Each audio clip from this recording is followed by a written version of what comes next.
O Evangelho é uma boa notícia de que Cristo morre na cruz. Existe que não precisamos fazer nada para ser salvos. Ele nos salvou na sua Evangelho. Ele existe pelo menos duas faces. É o Evangelho da graça. Vamos falar a respeito do Evangelho da graça.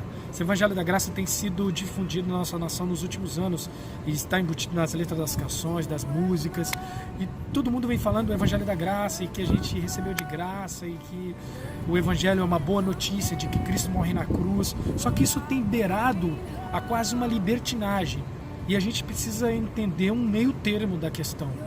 Existe essa coisa de a gente entender o Evangelho da graça e que realmente recebemos de graça e que não precisamos fazer nada para ser salvos. Ele nos salvou na sua morte na cruz, isso é um fato. Só que não para só aí.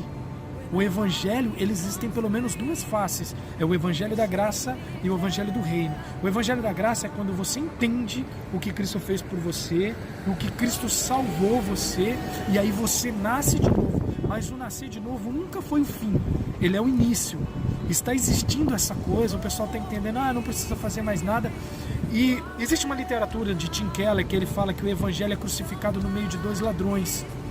O equilíbrio e o meio termo disso a gente não pode pender nem pela libertinagem e nem pelo legalismo.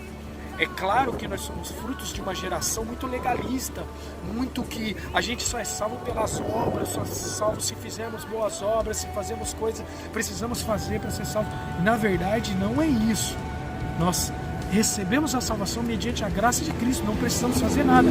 Ele fez tudo por nós, mas quando você entende isso, você entra no Evangelho do Reino, e no Evangelho do Reino existe renúncia, existe vida sacra, uma vida devocional, uma vida sacrificial no Reino.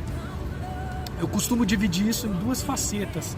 Mateus capítulo 11, versículo 28, Jesus prega o Evangelho da graça, onde Jesus diz: vinde a mim, vós que estão cansados e oprimidos, que eu vos aliviarei. É o vinde a mim e você nasce de novo. Mas em Lucas capítulo 9, versículo 23, Jesus diz assim: quem quiser ir após mim, pegue a sua cruz e me siga-me. Ou seja, se não houver esse meio termo de entendimento, o Evangelho nunca foi legalismo e nunca foi libertinagem.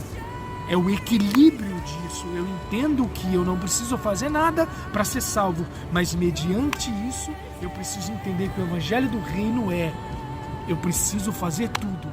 No Evangelho da graça, ele fez tudo por mim. No Evangelho do Reino, nós fazemos tudo por ele. Charles Spurgeon dizia: a evidência externa da salvação é a santidade que uma pessoa leva.